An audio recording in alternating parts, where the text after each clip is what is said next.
Untuk Yoyo tadi saya udah sedikit saya berikan jawaban bahwa itu mungkin karena dia nggak cuman suara, tapi mungkin dia nggak suka sama potongan rambutnya kecil-kecil yang nempel itu loh.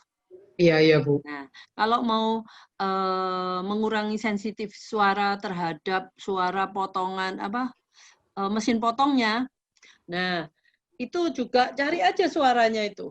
Habis itu buat sensitivitasnya di rumah itu dia bisa nerima, atau waktu ke sana dikasihlah penutup telinga. Jadi anak itu gini, kalau ibu bisa pinjem itu mesin potongnya, ya toh, dia disuruh lihat di kejauhan.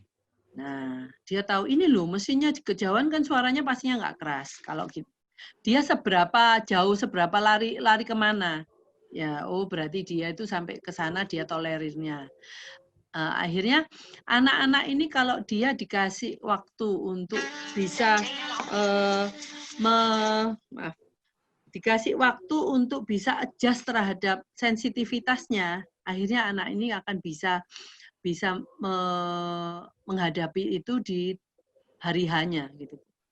Oh ya, itu kan Ya. yang selama pandemi itu kan nggak saya potongan ke salon Bu Minggu, jadi saya potong sendiri.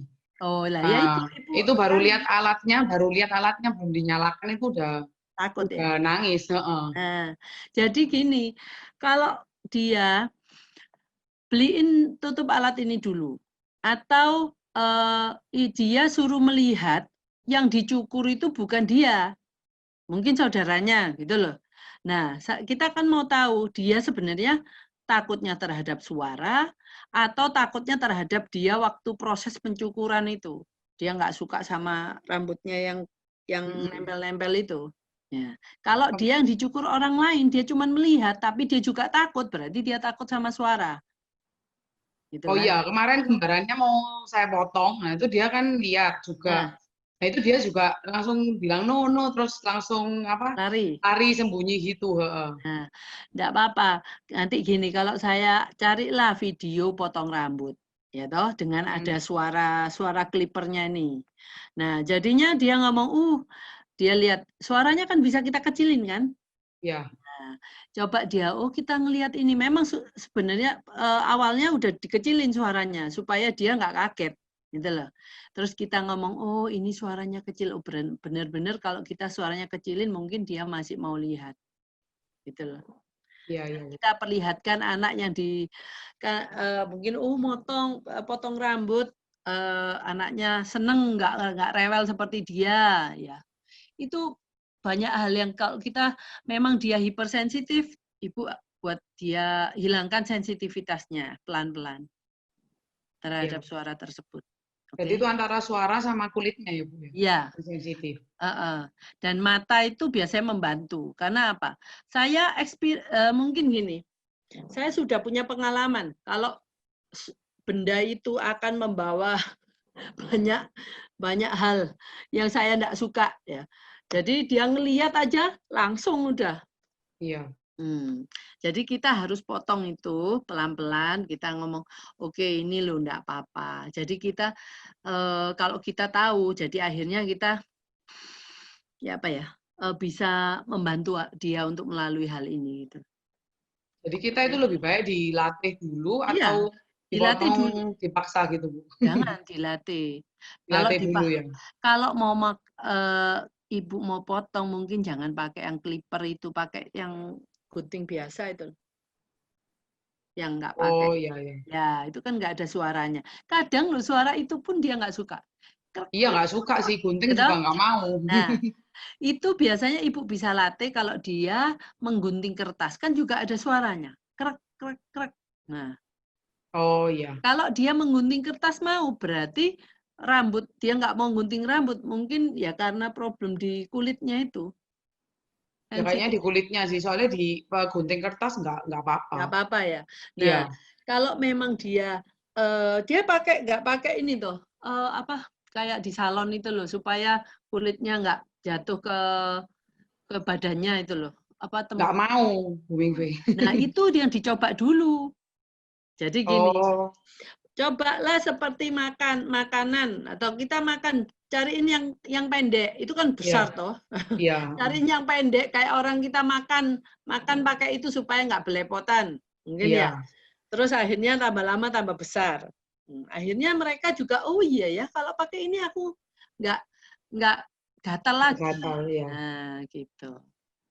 Iya, Bu. Ya, oke. Oke, makasih Bu Mingpei. Mari untuk Kisaka Kendari. Anak saya kalau dengan mixer, blender, vacuum cleaner, hair dryer, mesin cukur, dan mainan dengan suara kencang seperti robot dance, mobil-mobilan yang berubah jadi robot, mainan kereta, mainan yang bising, dia pasti nangis. Tapi tidak tutup kuping, cuma nangis, lari Ini loh, sama berkalian ini orang tinggal dikalikan aja loh. yang ada di dekatnya dipeluk. Selain suara itu, mau sebising apapun dia tidak kenapa-kenapa. Jadi ini Bu, tiap suara itu punya frekuensi Bu.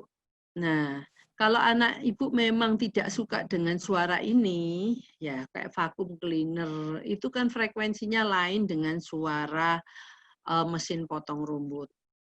Ya, ya inilah yang mungkin frekuensi tersebut itu membuat anak Ibu itu nggak nyaman. Nah, Iya. coba Ibu latih dengan sensitivitas seperti tadi tuh.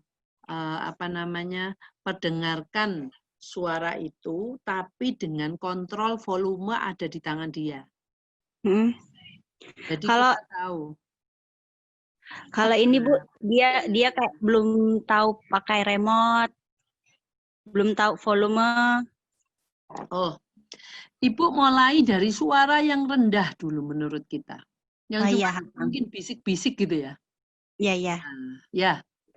Iya, iya betul. Jadi kalau dia apa namanya, atau suara itu kalau mamanya Ibu nggak bisa menurunkan, buat jaraknya semakin jauh. Kalau semakin jauh kan suaranya semakin kecil kan. Iya. Coba seperti itu dulu. Jangan. Tapi kalau terus ada pemberitahuan, yuk kita mau dengar suara apa, hair dryer ya. Tapi hair dryernya tuh di jauh sana tuh loh. Lihat itu, mungkin siapa sedang pakai hair dryer, Ibu di kejauhan ngelihat. Nah, iya. Ibu terus perlahan-lahan mendekati hair dryer itu. Nah, kalau dia kejauhan, dia mungkin nggak apa-apa, ya toh. Iya. Tapi dia mendekati sejauh mana Ibu dengar, nah itu dia mulai apa ya, nggak nyaman gitu loh. Kan kita tahu, oh jadi dia suara yang sampai maksimalnya ya seperti itu mestinya yang dia bisa dengar. Iya, karena memang kalau dari jauh dia nggak takut Bu. Cuman kalau sudah di dekatnya, terus kalau disimpan tuh dia cari. Iya, dia tuh dia gini. sambil takut. Jadi gini Bu, jadi dia juga sebenarnya benda ini apa sih? Ya, kok bisa dengar? Dia mungkin punya curiosity itu keingintahuan ya Bu ya. Iya benar. Tapi takut. Iya. Jadi Ibu mungkin belikan penutup telinga seperti ini dulu loh. Atau Ibu kalau ya itulah mengurangi sensitivitas pelan-pelan. Seperti ini anak Ibu kan hipersensitif loh. Pelan-pelan Ibu perdengarkan suara itu dengan kalau anak Ibu nggak bisa kontrol volume ya Ibu aja. Ibu kan lihat anak dengan kontrol volumenya, ya. Iya benar. Oke, iya Bu. Oke.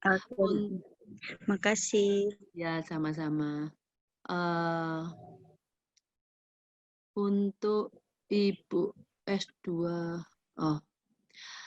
anak saya mengalami gangguan sensitivitas hearing, gangguan pendengaran lainnya. Kalau dipanggil namanya kadang dia noleh, kadang tidak. Tapi kalau dengar suara musik, mesin gilingan padi dan kendaraan, dia langsung fokus mencari benda itu. Menurut Ibu ini anak Ibu mengalami gangguan pendengaran apa ya? Halo, Bu Mayang tolong dibuka Bu untuk Bu Windawala ya. Ya sudah saya buka Bu, masih belum. Oh ya, Ibunya nggak ada ya? Nah ini Bu. Oh iya, Bu ini anak Ibu sebenarnya ada gangguan pendengaran ya yang lainnya? Tidak, makanya saya Halo. mau tanya, apakah anak saya Oh. ini mengalami gangguan Oh, pendengaran? enggak. Kalau dia Oh, dipanggil kadang nolak, kadang enggak. Tapi kalau dia dengar suara musik, musik TV, radio, gilingan pagi itu, dia langsung fokus cari benda itu sampai dia perhatikan. jadi gini Bu, kalau kita mau ngetes, sebenarnya Ibu paling enaknya tuh pendengaran dulu. Apa, Dek? Ya. Ya. Anak saya kan juga orang tua anak berkebutuhan khusus. Waktu anak saya pertama-tama kan kita selalu taunya anak kita nggak bisa Mas bicara. Anas kan capek, nggak sah keluar ya. Ya. Jadi maksud saya alangkah baiknya kalau Ibu cek BERA dulu. Cek BERA untuk tahu anak kita itu seperti apa. Jadi kalau saya boleh cerita mengenai kasus anak saya. Anak saya itu ya anak special need dengan gangguan pendengaran. Hanya satu telinga yang bisa mendengar dengan normal, yang satunya lagi itu di bawah 50% pendengarannya. Nah, tetapi kalau anak saya tidak mengalami mungkin kendala yang lain, hanya gangguan pendengaran, anak kita dengan satu pendengaran pun masih bisa belajar berbicara. Jadi kalau dua-duanya nggak bisa, nah itu baru memang problem. Anak saya dengan pendengaran seperti itu pun bisa belajar berbicara. Jadi kalau ini kasusnya anak Ibu, dia untuk yang suara keras, dia suka mencari toh. Suara mesin musik, yang suara yang keras-keras dia cari toh. Tapi kalau dipanggil namanya dia kadang dia noleh, kadang tidak. Nah, seperti yang tadi saya bilang, Ibu tolong coba panggil dia di tempat yang sepi, di dekat telinganya. Jadi kita coba di mungkin namanya kita panggil Budi, siapa namanya ya apapun gitu Bu. Coba di tempat yang memang sepi, terus dekat telinganya. Ibu kalau memanggil dia, coba di samping telinganya. Nah, dia kalau mamanya nggak ada suara yang lain, kemungkinan besar dia akan attend terhadap suara ibu. Kecuali jangan sampai kita manggil dia pada waktu anak ini asik bermain. Nah, pasti nggak akan dipedulikan sama dia.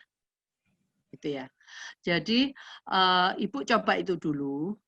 Nah, kalau dia nggak merespon, ibu kita memberitahu bahwa Budi itu namanya, ya mungkin di sini kan kadang noleh, kadang enggak. Jadi cobalah memanggil dia di tempat yang latar belakangnya itu sepi.